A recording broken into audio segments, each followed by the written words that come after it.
자, 그러면 이제 본론으로 들어와서 다시 한번 달려보겠습니다. 방금 말씀드린 거에 대한 그림인데, 원도급사 기준으로 본다고 한다면 원도급사 모든 하도급사에 대한 보험료를 책임져야 된다. 방금 우리가 말씀드렸던 거, 직접노후비, 간접노후비, 외주노후비, 그리고 장비 사용료까지 원도급은 다 책임진다. 여기서 직접 쓰는 일용직을 직접노후비라고 하고, 원도급 본사에서 현장으로 파견 나간 정규직 급여를 간접노후비, 현장소장이라고 하고, 원도급 입장에서 외주 준 것들을 우리가 외주 공사비라고 하고, 외주 공사비의 30% 노무비율, 하도급 노무비율을 곱한 걸 외주 노무비라고 하고, 원도급 회사가 직접 불러다 쓴 장비, 건설 장비를 우리는 장비대라고 하는데, 이 장비대에다가 외주 노무비율 30%를 적용한 걸 우리는 장비 노무비라고 하는데, 이 용어는 작년에 통일됐죠. 노무 제공자라는 용어로 통일이 됐긴 하지만, 노무 제공자라는 말이 우리가 통일된 용어긴 해요. 근데 이 네 가지 노무비 중에 노무를 제공 안 하는 사람이 어디가 있어? 다 노무 제공자지. 이렇게 얘기하면 당사 입장에서 여러분들한테 명확하게 전달해 드리기가 힘들어서 저는 장비 노무비라는 용어를 그냥 제가 만든 용어지만 그냥 그렇게 사용하고 있다. 원래적인 용어는, 원칙적인 용어는 노무 제공자다. 이렇게 알고 계시면 될 것 같아요. 그래서 이렇게 임금 구성이 형성된다 라고 하는 거고요. 만약에 하도급인데 원도급으로부터 사업주 승인을 받으면, 하도급은 역시 마찬가지로 자기가 외주 준 것들에 대한 혹은 자기가 직영으로 쓴 것, 혹은 하도급도 본사에서 현장으로 파견 나간 간접노후비에 대한 것, 이 네 가지에 대한 거에 대해서 책임을 져야 된다 라고 하는 그런 그림 구성이었습니다. 자, 그러면 다시 한번 앞서 말씀드린 걸 표로 한번 정리를 하면, 우리는 보험료 때 가장 기본적으로는 본사와 현장 거 보험료 신고서를 두 개를 작성해서 냅니다. 여기서 문제. 우리가 국제건설이라는 데가 있습니다. 국제건설이라는 데가 있는데, 국제건설은 회사가 하나예요? 두 개예요? 하나지. 사업자 등록증 하나밖에 없잖아요. 하나죠. 근데 이게 좀 희한하다는 생각을 원론적으로 하신 분이 있을지는 모르겠어요. 근데 한번 말씀드려보면, 근데 왜 신고서를 두 개 낼까? 우리 고용산재 보험료 신고서 할 때 본사 거, 일괄 거 두 개 내잖아요. 두 개. 아무리 큰 회사도 두 개, 세 개 안 내. 회사가 하나면 하나를 내는 거지. 그쵸? 그럼 두 개를 내죠. 이 뜻에 대해서 여러분들한테 간단히 여러분들이 이해를 해야 되는데, 이게 무슨 뜻이냐면, 우리 건설업은 탄생과 동시에 본사가 있고 현장이 있어요. 그러면 본사에서 일하는 사람과 현장에서 일하는 사람이 산재를 예를 들면 위험도가 같을까요? 위험도가. 사무실에서 컴퓨터에 타자 치는 사람하고 현장에서 삽으로 땅 파는 사람하고 같은 위험도를 가지고 있을까요? 틀리다는 거예요. 요율로 말씀을 드리면, 사무실에서 컴퓨터 치는 사람은 위험도가 1%야. 그래서 산재 보험 요율이 1%야. 근데 현장에서 땅 파는 사람들은 다칠 확률이 4%야. 3.7%야. 그래서 현장 산재 보험 요율은 3.7%가 되는 거예요. 같은 연봉이 1억이다 하더라도 본사에만 일한 사람은 보험료가 1%인 100만 원만 내면 되는데, 똑같은 사람인데 현장에서 일을 하면 370만 원을 내야 돼, 보험료.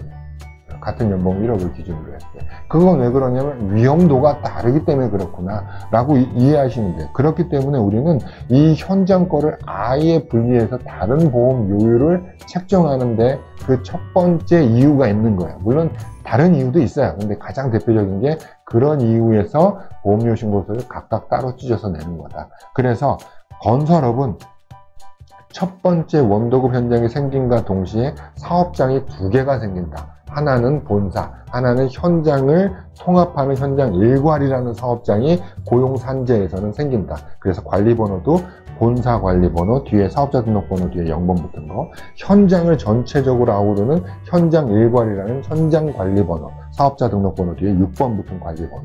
이렇게 두 가지 사업장이 근로복지공단엔 띵 등록이 되고, 두 개의 사업장이 등록이 됐기 때문에 보험료도 두 개를 낸다. 이렇게 이해하시면 될 것 같습니다. 네. 근데 우리는 저기 본사는 서울에 있어. 현장은 여기저기 있어. 근데 저기 충북 제천에 제조 공장이 하나 더 있어.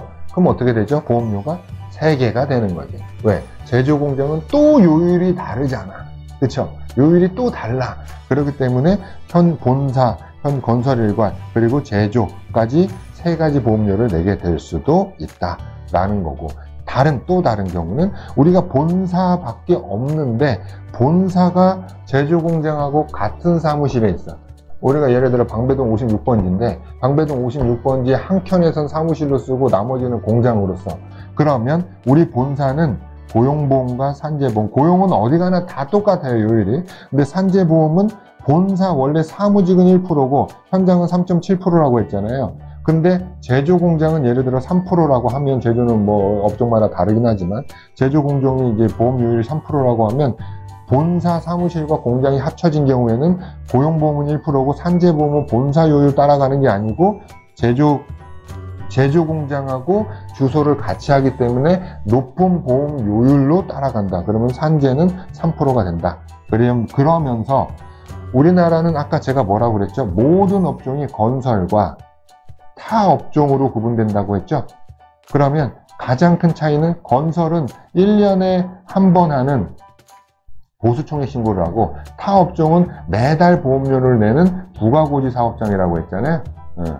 그래서 이 본사는 제조업종으로 등록이 때문에 타 업종에 들어가서 부가고지 사업장이 돼서 15일까지 보험료를 정산하면서 보험료는 매달 내는 그런 본사가 되는 거고, 현장 것만 건설로 들어가서 1년에 한 번 3월 달에 보수총액 신고를 하는 거고, 그런 게 없이 우린 건설만 있다라고 하면 본사도 건설업 본사가 돼서 똑같이 현장하고 본사 똑같이 3월에 한 번 하는 보수총액 신고를 하는 거고, 요 개념이 가장 기본적인 보험료 납부의 개념이고, 그 다음에 세부적으로 살펴보면 기본적으로 본사가 있고 현장이 있다고 했어요. 그러면 우리가 근로자가 1번, 2번, 3, 4, 5, 6, 7, 8, 9, 10번까지의 근로자가 있어요. 원래 각각의 이름이 있는데 그냥 번호로 썼어요. 자, 그러면 1번은 대표, 2번은 누구라고 할까요? 사모님. 사모님 뭐 감사로 등록해놓고 뭐 많이 하잖아요. 대표님 가족분들 많이 일하시니까. 그리고 3, 4번은 관리부. 5번, 6번은 공무부. 7, 8, 9, 10은 공사부. 보통 이렇죠. 원래는 뭐 관리부 1명, 공무부 없고 전부 다 싹 다 공사부 뭐 이런 경우도 있지만 경우의 수를 따져야 되기 때문에 이렇게 일단 구분을 해 놓자고요. 이렇게 구분이 된 상태에서 요 표를 한번 보시면 본사 보험료에 누가 들어가야 될까? 본사 보험료에는 사무직원, 내근직만 들어가야 된다. 본사 산재보험이에요. 본사 산재보험은 사무직원만 들어가면 된다. 자, 그러면 1번부터 10번까지 근로자가 있어요. 1번부터 10번까지 근로자가 있는데 여기서 사무직원은 누굴 얘기하는 걸까요? 3번, 4번, 5번, 6번이 사무실에서 일하니까 이 3, 4, 5, 6번 6번이 본사 사무직원으로 들어간다. 그러면 7, 8, 9, 10하고 1, 2는 왜 안 들어가죠? 1, 2부터 알아볼까요? 1, 2는 뭐예요? 근로자예요? 사용자예요? 제가 보험료는 보수총액 신고할 때 고용산재보험료는 근로자를 위한 보험가입이라고 했잖아요. 사용자는 보험가입 대상자가 아닌 거지. 대표는 당연히 사용자니까 아닌 거고, 대표와 결을 같이 하는 사용자의 범위는 가장 간단하게 이해하시려면 대표자랑 같이 사는 사람을 얘기하는 거고, 하나 더 얘기하면 대표자랑 같이 살면서 생업을 목적으로 하지 않는 사람, 즉 대표자를 도와주는 사람을 얘기하죠. 사모님이 대표자의 부인이시잖아. 이 사람을 자기 생업을 목적으로 자기가 독단적으로 일을 한다고 판단할 수 있어요? 같은 회사에서 같이 근무하는데? 아니지. 그냥 남편 일 도와주러 온 거죠. 그렇기 때문에 이 사람도, 사모님도 사용자로 본다. 그럼 아들은 독립 안 한 동거하는 가족의 아들은 사용자로 보고, 독립해서 결혼해 나가서 독립해서 자기 주소지가 별도로 있는 사람은 근로자성으로 볼 수도 있다. 이렇게 이해하면 되는데, 보험료를 낼 때는 독립한 자제분은 무조건 근로자로 봐서 보험료를 부과한다. 이렇게 보시면 될 것 같습니다. 그래서 1, 2번은 제끼고, 그러면 7, 8, 90은 뭐죠? 내근직이 아니죠. 지금 산재보험을 얘기하죠. 아까 제가 말씀드렸죠. 본사는 1%, 현장은 3.7%라고 말씀드렸어요. 그러면 이 사람들을 공사부를 여기다가 신고하면 이 사람이 주로 있는 위치는 어디예요? 현장이죠. 현장이면 위험해요? 안 위험해요? 위험한데 1% 보험료를 내면 돼야 안 돼? 안 되지. 돈 많이 내야지 위험한 데 있으니까. 그러니까 이 사람들은 여기서 내야지. 현장 산재보험으로 내는 거예요. 현장 산재보험으로. 그래서 본사에 전부 다 본사 정직원이에요. 3, 4, 5, 6, 7, 8, 90은. 그렇지만 이 안에서도 내근직만 본사 산재보험으로 들어온다. 보수총액을. 물론 여기서 빼야 될 건 있겠죠. 누구? 비과세 빼고 뭐 이런 것들이 있겠지만 이거 빼고 그런 거는 이제 차치하고. 자, 그러면 본사 산재보험은 알아봤어. 그 다음에 알아봐야 될 건 뭐죠? 본사 고용보험? 아니야. 본사 고용보험이 제일 어려워. 그게 제일 마지막이야. 다음으로 알아볼 건 현장 산재보험을 알아볼 거예요. 현장 산재보험은 아까 간단히 말씀드렸어요. 어떤 현장에 대해서 낼까요? 우리가 A 현장이 있고 B 현장이 있고 C, D 현장이 있어요. A는 원도급이고 B는 B, C, D는 하도급이에요. 하도급인데 B는 산재를 승인받았고 C는 고용만 승인받았고 D는 미승인이에요. 그러면 이 중에서 산재는 어느 현장을 내야 될까요? 산재보험료는. 빨간색으로 동그라미 보면 원도급은 뭐뭐 내요? 고용산재 다 내고 산재만 승인받은 건 뭐뭐 내요? 산재만 내는 거고 고용승인은 산재 내요? 안 내요? 안 내지. 하도급인데 고용보험만 원도급으로부터 승인받은 거예요. 고용보험만 내가 내겠다라고 한 거야. 그럼 고용만 내야지. 미승인은 아까 그림에서 보다시피 여기 있는 거야. 여기 어디 갔어? 여기 있는 거야. 미승인. 그럼 얘가 내는 거지 내가 내는 게 아니잖아요. 그러니까 안 내는 거예요. 그러면 아예 아무것도 안 낸다. 이렇게 판단하면 되고 다시 표로 들어와서 그러면 현장의 산재보험은 누구만 내냐? 얘와 누구? 얘만 내는구나. 원도급 및 산재를 승인받은 뒤에 숨겨진 말이 산재를 승인받은 하도급 현장에 대한 원도급 및 산재를 승인받은 하도급 현장에 대한 뭐를 보수총액으로 합산하느냐? 위에 본사 3, 4, 5, 6은 그냥 급여 내역을 참고해서 신고하면 되는데 현장은 이 급여 내역이 뭘로 변한다? 보수총액으로 변한다. 보수총액에는 뭐뭐가 있다? 4가지 노후비가 있다. 아까도 말씀드렸다시피 직접 노후비가 있고 간접 노후비가 있고 외주 노후비가 있고 장비에 대한 노후비가 있다. 이렇게 말씀드렸어요. 즉 원도급 및 산재 승인 현장에 투입된 4가지 노후비를 다 더하면 건설 일괄의 산재보험 보수총액이 되는구나. 이렇게 이해하시면 돼요. 이렇게 이해하시면 돼요. 그러면 현장의 산재보험도 구했어. 다음으로는 뭐 구해야 되죠? 그 다음에는 현장의 고용보험을 구하는 순서다. 현장의 고용보험은 자 다시 A, B, C, D 현장으로 가봅시다. 여기서 산재보험료를 이건 파란색으로 한번 해볼까요? 고용보험료를 내야 되는 현장은 A, B, C, D 현장 중에 뭘까요? 원도급은 고용보험, 산재보험 다 내죠? 원도급 이거 A 현장은 내야 되네? A. 그러면 B 현장은 어떨까요? 하도급인데 산재만 승인받은 거야. 고용 승인 받았어요? 안 받았어요? 안 받았어. 고용보험 낼 필요 있어? 없어? 없어.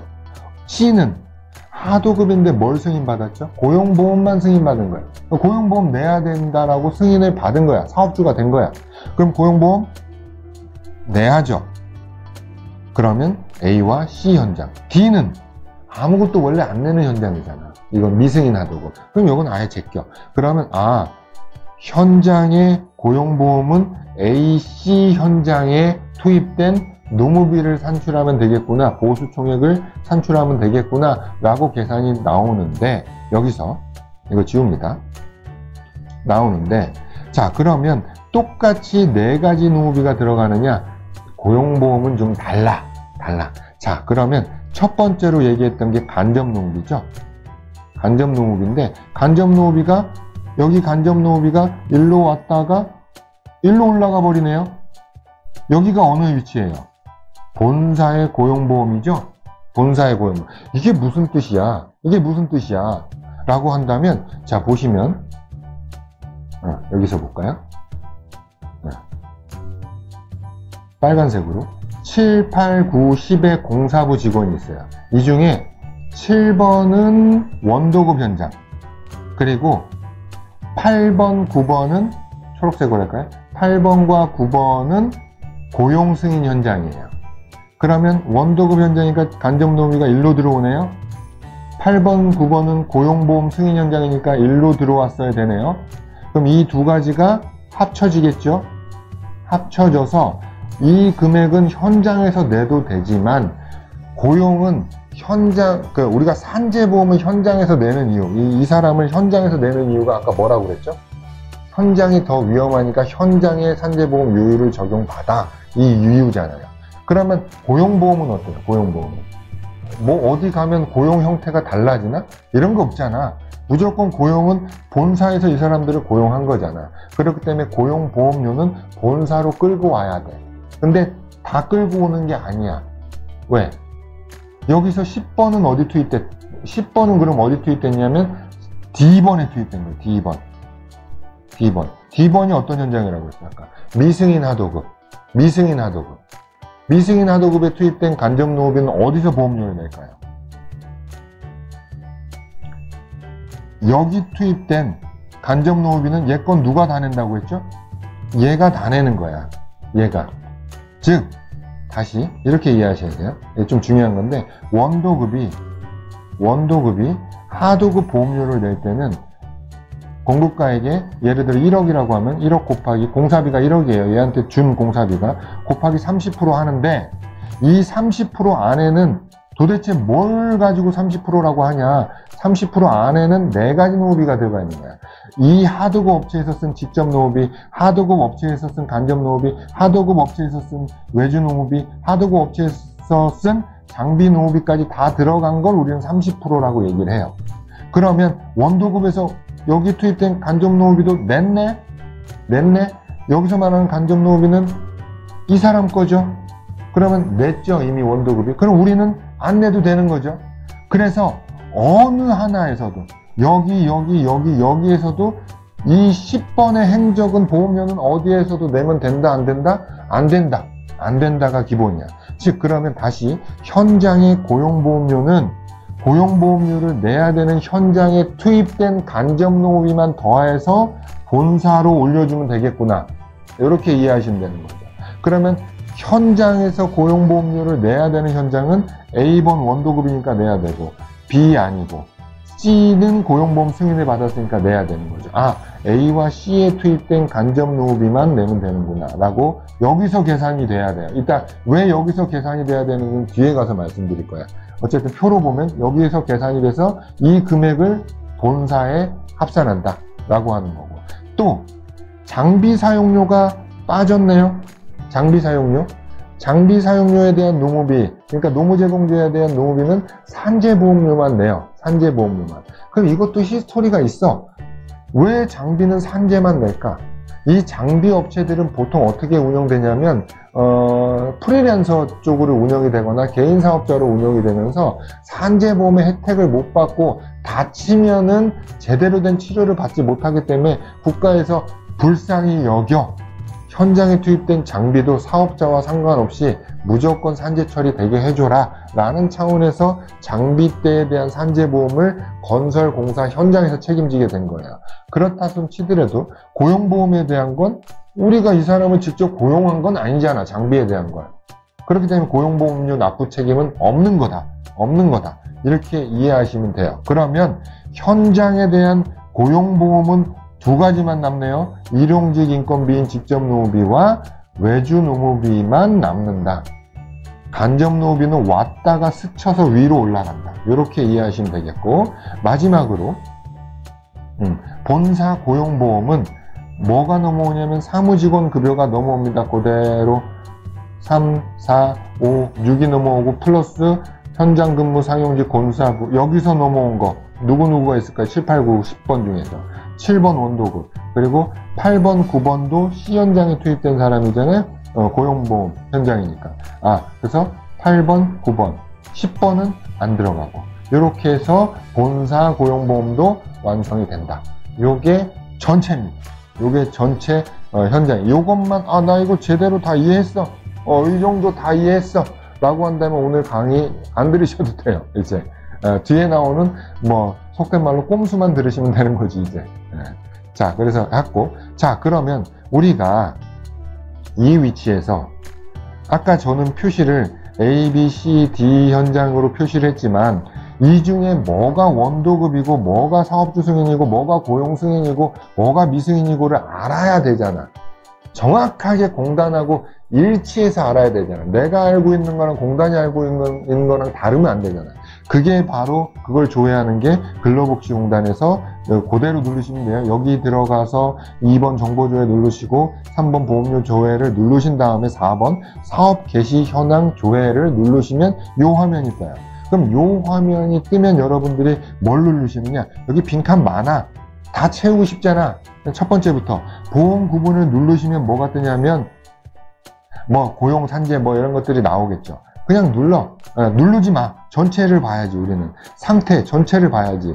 그리고 일괄 관리번호 돋보기 누르면 보통은 뭐라고 뜨냐면 우리 사업자 관리번호 뒤에 0번 혹은 6번 두 가지가 뜰 거예요. 제조업이 있지 않는 이상. 그러면 우리는 현장 거를 선택하는 거예요. 6번을 선택하는 거예요.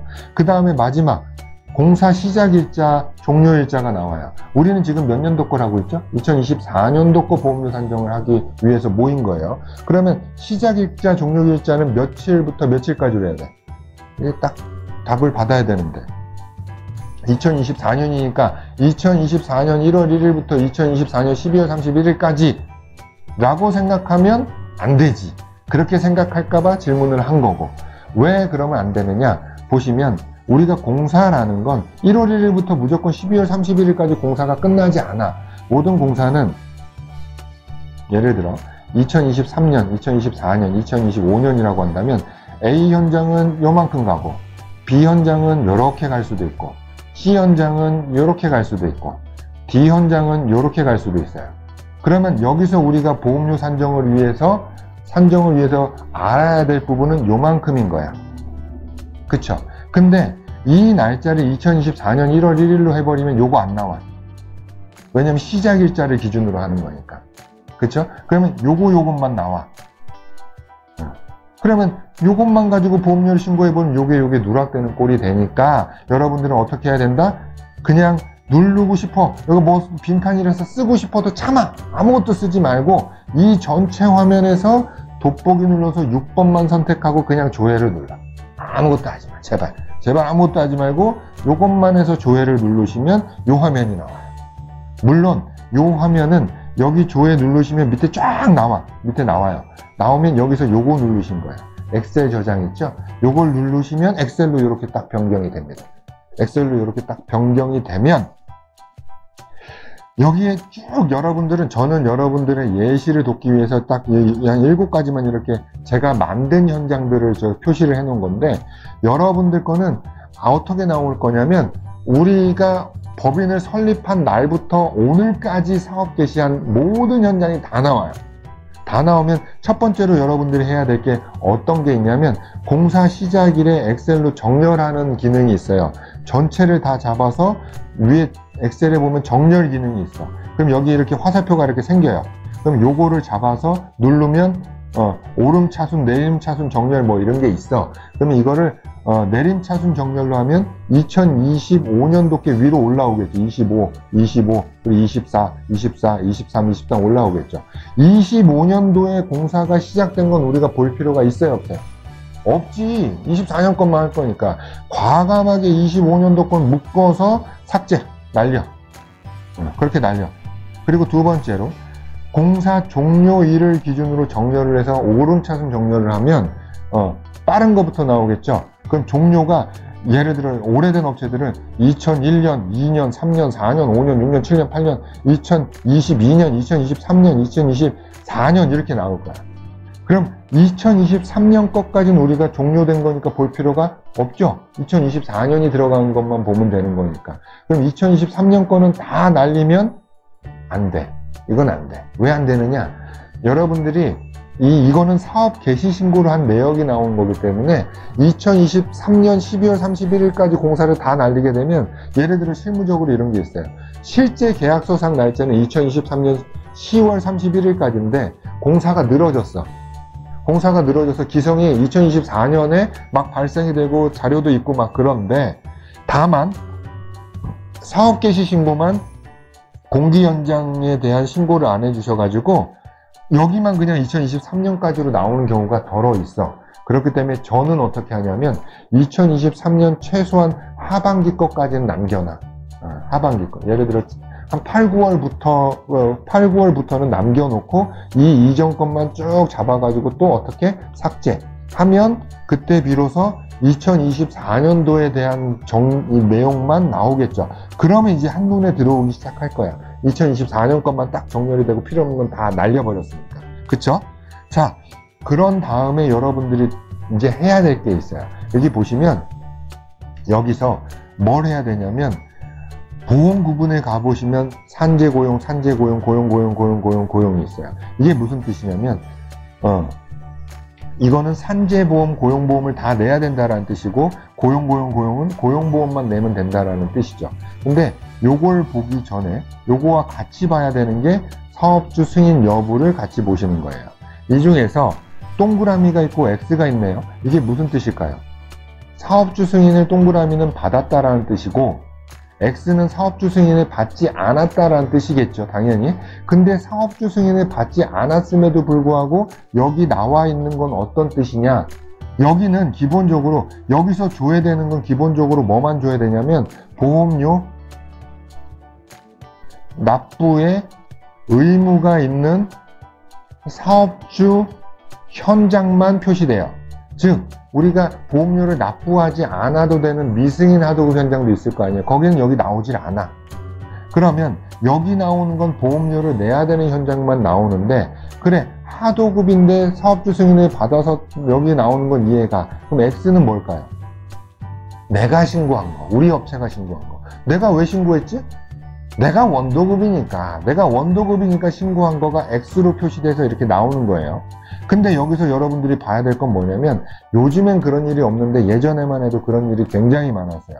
근로내역 신고를 하려면 가장 선행돼야 되는 게 사업개시 신고를 해야지 관리번호를 받고 그 관리번호를 통해서 근로내역 신고를 해야 되는데 원도급이 하수급인 내역 신고를 더럽게 안 해줘.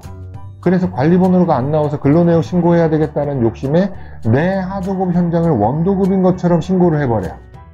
그게 이거야. 보시면 이 현장이 발주자명이 뭘로 돼 있어요? 공모종합건설이 발주자래.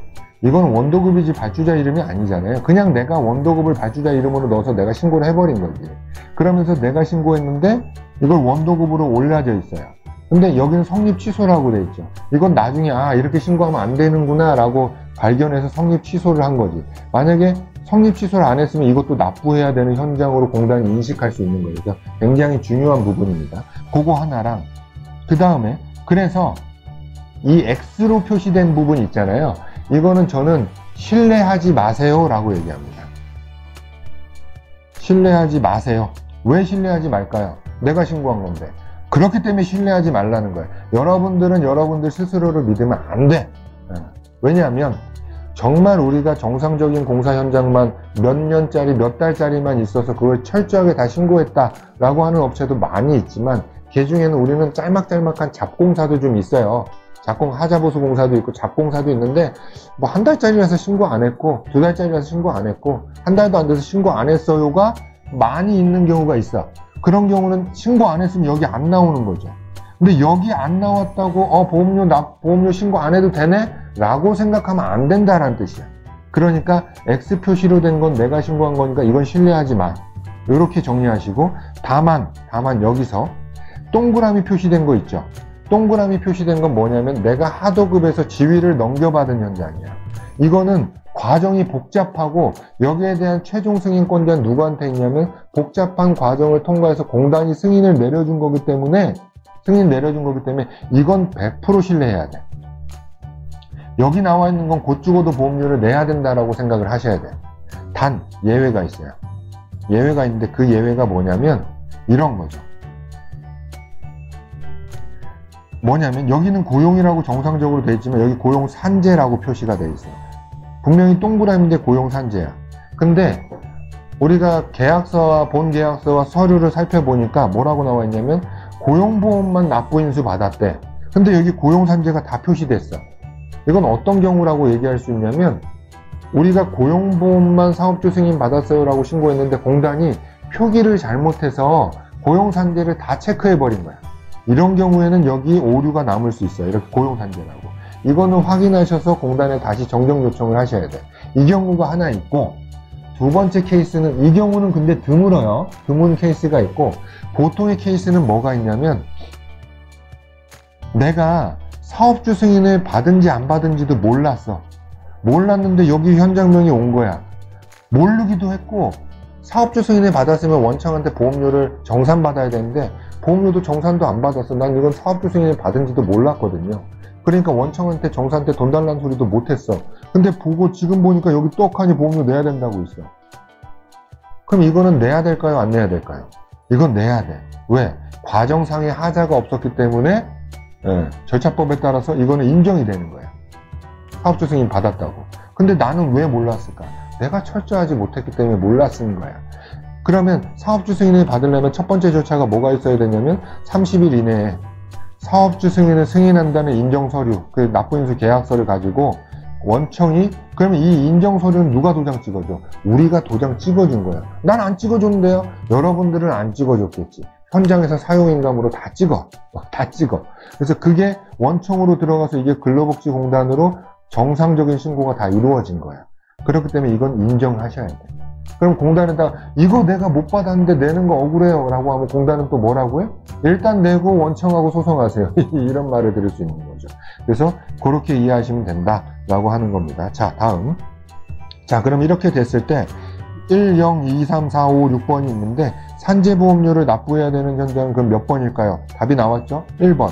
그러면은 왜 2, 3, 4, 5, 6은 고용보험만 승인받았으니까 고용보험만 내면 되는 거고, 0번은 산재 고용이 다 있는데 왜 안 내도 되는 거죠? 하도급인데 내가 근로내역 신고하려고 임의로 신고했다가 나중에 성립을 취소한 거야. 취소한 거니까 당연히 보험료도 내면 안 되겠죠. 만약에 여기 봐봐요. 엄청 끔찍해. 성립 취소를 못했다라고 생각해봐. 공사 금액이 얼마예요? 10억이잖아. 아, 이게 뭐야? 100억이구나. 100억이잖아. 100억에 대한 보험료를 내야 돼. 끔찍한 상황인 거죠. 그래서 이것도 잘 아셔야 돼. 이런 상황들이 왕왕 있어요. 산재보험료는 그래서 이만큼 내면 되고, 고용보험료는 뭐뭐 내면 되죠? 1번은 원도급이니까 고용산재 다 내야 되죠? 1번 내고, 0번 안 내도 되고, 2번은 왜 빠졌죠? 아이고, 이거 2번도 당연히 들어가야 돼. 여기 표시가 잘못됐어요. 2번도 당연히 들어가야 되고, 이게 최신화가 안 됐구나. 2번도 들어가야 되고, 2024년 거니까 들어가야 되고, 원래 2023년이라고 표시돼야 맞는 거죠. 여기 2023년으로 바꾸세요, 여기를. 그러면 2번이 빠져야 되는 거죠. 그죠? 이렇게 바꾸시고. 다음, 6번은 왜 안 들어갔죠, 6번은? 2025년부터 시작하는 거니까 6번은 당연히 올해 보험료 정산에 안 들어간다. 이렇게 이해하시면 됩니다. 자, 그러면 여기서 납부해야 될 현장을, 사업주 승인 받은 현장 중에 보험료 납부해야 될 현장을 대충 파악을 했어요. 그 다음에 여러분들이 보셔야 될 게 뭐가 있냐면, 아까 자료 제출 목록 중에서 첫 번째가 매출장이 있었어요. 매출장을 보세요. 여러분들 건 이거보다 훨씬 더 복잡한 매출장일 거야. 근데 이해를 돕기 위해서 제가 간략하게 만들었어요. 자, 그러면 우리 매출처가 저는 이렇게 간단하게만 나열했지만 이거와 연계돼서 제가 이거와 같이 보시게끔 만들어 놓은 거예요. 이렇게 간단하게 됐지만 여러분들 거는 진짜 거래처가 엄청 많고 현장도 엄청 많을 거예요. 이렇게 쭉 돼 있으면 이거를 여러분들은 엑셀로 다운받으세요. 엑셀로 다운받고 그럼 첫 번째로 뭘 해야 되냐면 거래처를 기준으로 또 정렬을 해. 거래처를 기준으로. 그러면 어떻게 되냐면 이렇게 되겠죠. 거래처별로 쭉 모이겠죠. 그죠? 거래처별로 오름차순 정렬을 하면. 왜 이렇게 하냐면 같은 거래처에서는 보통 같은 공사 형태의 도급을 줘요. 고용 승인만 준다던가 산재 승인만 준다던가, 어떤 코오롱은 고용 산재 승인을 다 안 준다던가, 이랜드는 고용 산재 승인을 다 준다던가, 이런 특징들이 있어. GS는 고용만 준다던가, 이런 특징들이 있죠. 그리고 그래서 정리하기 편하게 하기 위한 거죠. 거래처별로 정렬을 해서 여러분들이 거래처 옆에 칸을 한 칸 만들어서 옆에다가, 지금은 원도급이 하나밖에 없지만 여러분들은 어디 구청, 어디 학교 이런 거는 발주처와 직접 계약한 거니까 우리가 이 사업 개시 현황 안 보더라도 여기엔 안 들어가 있지만 이게 원도급인지 알아 몰라요. 여기 초등학교가 들어있고 구청이 들어있고 뭐 개인이 들어있고 이런 거는 원도급인지 알잖아 여러분들. 그래서 원도급으로 체크해 주세요. 제가 이해하기 쉽게 원도급으로 표시했지만 저는 빨리 하려면 그냥 여기다가 그냥 노란색 색칠을 이렇게 해버려. 예를 들어 원도급이니까 빨간색으로 색칠을 해버려 이렇게. 그리고 미승인 하도급은 어떻게 표시해야 될까? 여기 없는 현장, 여기에 없는데 하도급 현장이 있을 거 아니에요. 그거는 보험료를 안 내도 되는 현장이잖아. 그것도 체크 색깔로 이렇게 해버려. 이렇게 해버려. 그 다음에 또 모인 현장이 고용보험만 내는 현장이야. 고용보험만 내는 현장도 이렇게 다 거래처가 저는 하나밖에 없는데 여러분들 거는 많을 거예요. 많을 거 이렇게 체크해버려. 그럼 색깔별로 이렇게 표시가 되잖아요. 저는 알기 쉽게 옆에다도 이렇게 해놨는데 표시가 되잖아. 그러면 저는 이렇게 이쁘게 정렬이 됐지만 여러분들 건 이렇게 표시하다 보면 아마 이렇게 될 거야. A아파트 입주자의 원도급, 공모종합건설권, 미승인 하도급, 고용승인권 이렇게 막 색깔별로 쭉쭉쭉 되면 나중에 여기다가 다시 정렬을 해서 뭘 기준으로 정렬을 하면 되냐면 색깔별로 정렬을 하면 이렇게 색깔별로 모이겠죠. 원도급 위로 쫙 모이고 고용승인 위로 쫙 모이고 하도급 딱 자기네들끼리 모이겠지. 그럼 옆에다가 이렇게 체크를 해 주시면 돼. 저처럼. 그러면 이렇게 되고 그 다음에 해야 될 게 뭐가 있냐면 우리가 비율 산정법이라고 하는 건데 우리가 전체 1년간 매출액이 10억이라고 그랬어요. 그럼 10억을 100분위로 잡아서 원도급 공사가 10억 중에 얼마의 공사를 했지를 보는 거야. 원도급 공사 밑에 합계 금액을 적어보세요. 2억이구나. 2억은 10억 중에 몇 %를 차지하죠? 계산하는 방법은 2억 나누기 10억 곱하기 100 하면 돼. 이것도 물어보시는 분이 저번에 계셔서 말씀드린 거야. 20%다. 원도급은 전체 100% 매출, 10억 매출 중에서 우리가 원도급은 20% 포지션이 있었구나. 그 다음에 보험료를 하나도 안 내도 되는 건 3억 원어치 했네. 3억 원은 전체 매출액이 얼마의 포지션일까? 3억 나누기 10억 곱하기 100 하니까 30%구나. 고용승인은 고용보험만 납부해야 되는 건 50%구나 라고 하는 이 비율을 먼저 계산을 하는 거예요. 계산을 하면 매출장 정리는 끝. 그 다음에 하셔야 될 게 뭐가 있냐면 매입장 정리가 있는데 매입장에서는 뭘 봐야 되냐면 4가지 노무비를 이제 골라내는 작업을 하시는 거예요. 그래서 4가지 노무비 중에 첫 번째 뭐가 있냐면 직접 노무비가 있죠. 직접 노무비는 우리가 직영일용직이라고 하는데 여러분들 잠깐만요. 페이지 넘기지 마세요. 저만 넘길 거예요. 이게 흔히 얘기하는 공사원가 명세서예요. 이 공사원가 명세서에 직접 노무비는 보통 이걸로 표시가 돼. 작급으로. 작급. 이렇게 표시가 돼요. 다시 돌아와서. 그러면 작급만 더하면 될까요? 직접 노무비에? No. 플러스. 다시 넘기지 마세요. 이 계정별 원장인데 여기에 용역사무실하고 거래한 금액이 있을 거예요. 용역사무실하고 거래한 금액 전체도 직접 노무비로 봐야 돼요. 용역사무실 실 계산서에 요것만 넣으면 끝날까요? No. 하나 더 플러스 요즘에 4대 보험 회피한다고 3.3% 많이 하시죠? 3.3% 금액은 어디 들어가 있어요? 인건비 신고를 한 거예요? 아니라는 거예요. 그거 지급수수료든지 어디든지 숨어 있을 거야. 그 금액 발췌해야 돼. 발췌해서 최소한 이 3가지 건은 다 뒤져야 직접 노무비다. 직접 노무비가 작금만 뜻하는 건 아니에요. 그래서 간접 노무비는 뭘까요? 두 번째, 간접 노무비는 우리 본사 근로자들 거 급여 명세서나 연간 합계표나 혹은 원천징수부를 쭉 늘어뜨려 놓으라고. 그 금액 중에 저처럼 1, 2, 3, 4, 5, 6, 7, 8, 9, 10번 중에 7, 8, 9, 12 공사부 직원이야. 우리 인원 중에. 그럼 이 사람들이 각각 1억씩 받았어. 1억씩 받았어. 그럼 우리 간접노업이 4억. 간접노업이 합계금액을 이렇게 딱 정해놓는 거예요. 작급도 1억, 1억 하면 여기 합계금액이 나오듯이 간접노업이도 우리가 1번부터 10번까지 근로자만 있지만 간접노업이는 현장에 투입된 사람들 거니까 이 전체 금액, 현장에 들어간 사람들의 전체 금액 4억을 특정할 수 있는 거예요. 딱 특정해. 그 다음에 외주노업입니다. 외주노업이, 외주비에 대한 개념부터 설명을 드리고 갈게요. 외주비란 개념은 정확히 얘기하면 내가 하지 못하는 공사를 남한테 맡긴 거야. 돈 주고 맡긴 거야. 엄연히 건산법에서는 전문건설은 외주를 못 주게 돼 있지만 그거는 건산법이고 고용산재보험법에서는 그런 거 몰라. 일단 외주 줬으면 외주공사야 라고 얘기하는 겁니다. 그러면 면허 없는 데한테 줬는데요, 개인사업자한테 줬는데요, 누구한테, 그런 거 몰라.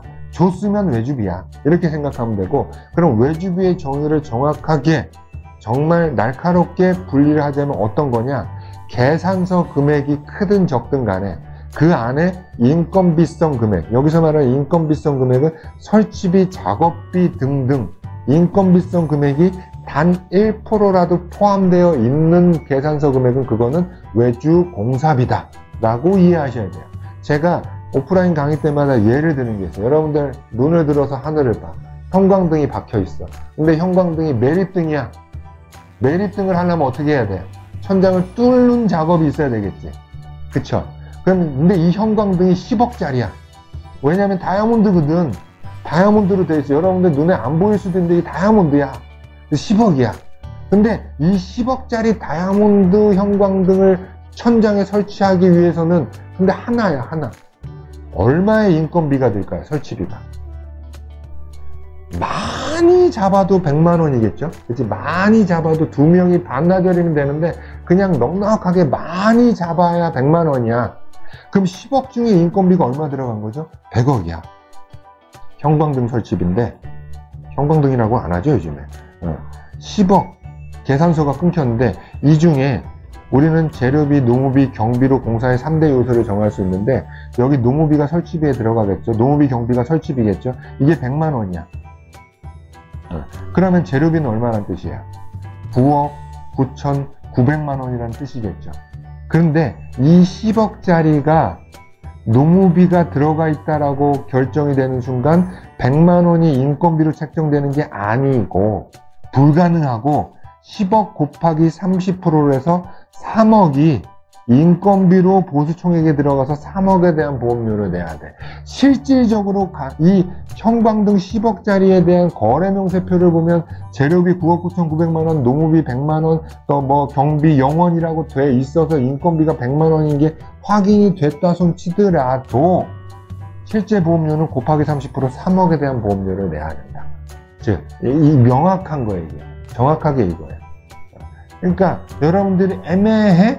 숨기고 싶어? 이 마음은 알겠어. 근데 먼저 FM 보험료를 산출하고 애매한 건 정리하자고. 그건 나중에 또 가르쳐 드릴게. 그러니까 외주비에 대한 개념은 인건비, 설치비가 단돈 1%라도 들어가 있으면 그건 외주비구나 라고 생각하시는 게 맞다 라고 하는 거예요. 다음, 장비대예요. 장비대는 정확하게 건설기계 27종에 대한 거예요. 27종에 대한 거고 여기 플러스 알파 3가지가 추가됐어요. 어디 갔냐? 건설 현장 화물 차주가 이제 추가가 됐어요. 뭐 사다리차 뭐 이런 거 있잖아요. 카고 뭐 스카이 이게 추가 지게차는 원래 있었고 그게 추가가 이제 된 겁니다. 2024년 7월 1일부터 추가가 됐는데 여기에 대해서는 고용보험료는 낸다 안 낸다? 안 낸다. 앞서 설명드렸죠. 산재보험료만 낸다. 자, 그러면 여기서 문제. 여러분들, 내가 여기서 매출장을 아무리 뒤져도 원도급이 하나도 없었어. 다 하도급이야. 근데 하도급 중에서도 산재 승인 받은 게 하나도 없었어. 그러면 장비대를 여러분들이 확인할 필요가 있어요, 없어요? 없지. 장비대는 산재만 내는 거니까. 이거부터 왜냐면 저도 3월 달에 제 거래처는 보험료 산정을 이거랑 똑같이 조사하는 거랑 똑같이 제가 해드리거든요. 그때 저도 너무 많은 업체를 하다 보니까 무의식 중에 하는 경우가 있어요.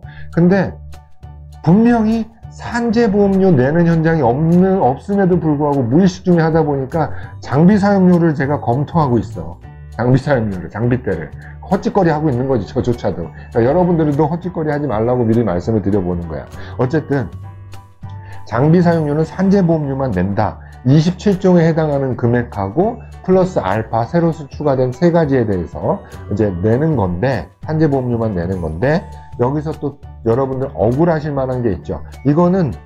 이게 방금 형광등 말씀드린 이게 재료비지 어떻게 9억 9,900만 원이 재료비고 인건비 100만 원인데 이게 어떻게 자재비지 이걸 어떻게 공사비로 보느냐에 논쟁하고 비슷한 논쟁도 많이 있어요. 그게 뭐냐면 레미콘이에요. 레미콘. 우리는 보통 레미콘을 재료비에 넣어요. 왜냐하면 레미콘 차를 샀다라고 쓰지 않고 레미콘 믹서 트럭 안에 있는 레미콘 시멘트를 샀다라고 생각을 해서, 시멘트 자재를 샀다라고 생각을 해서 우리가 자재비로 넣는데, 그 시멘트 자재, 레미콘 액을 운반하는 차가 뭐죠? 차가 건설장비 27종 안에 들어가. 이 차가. 그러니까 레미콘은 전부 다 건설장비로 들어가는 거예요. 그러니까 보험료를 기본은 30%, 레미콘 트럭의 세금계산서액의 30%가 보수총액으로 다 환산이 되는 거야. 두 번째가 있고 또 억울한 거. 뭐냐면 폐기물 처리비. 여기서 인테리어 업체와 일반 아파트 건설 공사가 갈려져요. 인테리어 공사는 1톤 화물차 불러서 폐기물 처리하는 경우가 많죠. 1톤 화물차는 여기 들어가야 안 들어가? 안 들어가. 아파트 건설 현장은 어떻게 돼요? 용어가 지금 생각이 안 나는데, 현장 앞에 보면 그 초록색 바구니 있잖아요. 초록색 큰 그거 있잖아요. 철로 된 거. 거기다가 쓰레기 모아놓으면 덤프가 와가지고 그거 끌고 싣고 가잖아. 그 트럭이 여기 들어가. 1톤은 안 들어가지만. 그래서 폐기물이 건설 장비에 들어가는 경우가 있다. 라는 거예요. 그것도 여러분들 헷갈리시면 안 돼요. 특히 레미콘 때문에 억울하신 분들이 많아. 근데 레미콘도 엄연히 그 믹서 트럭 자체가 27종에 해당되기 때문에 건설 장비 노무비로 포함이 된다라고 하는 거고요. 그래서 이런 것들 한번 읽어보시면 돼요. 법령이니까. 자, 여기 살수자, 카고크레인, 고소작업차가 추가로 2024년 온전히 다 들어가는 거, 27종 플러스 알파 3가지에 대해서 다 들어가는 건데, 자, 여기 주목하시면, 자, 그럼 억울해. 나 건설 장비가 예를 들어 1억의 레미콘을 샀는데, 야, 여기 30% 3천만 원? 억울해. 라고 하시면 뭘 여러분들이 입증하시면 되냐면 요거를 주목해 주세요. 첫 번째는 금액 곱하기 30% 해서 보수총액을 산정하는 방법이 있고, 두 번째 방법은 현장의 장비 출력일이 사용일이죠? 1 곱하기 건설업 일평균 단가 82,648원을 곱해서 산출하는 방법이 있어요. 뭐가 이득일까요? 물어보지도 마. 무조건 이게 이득이야.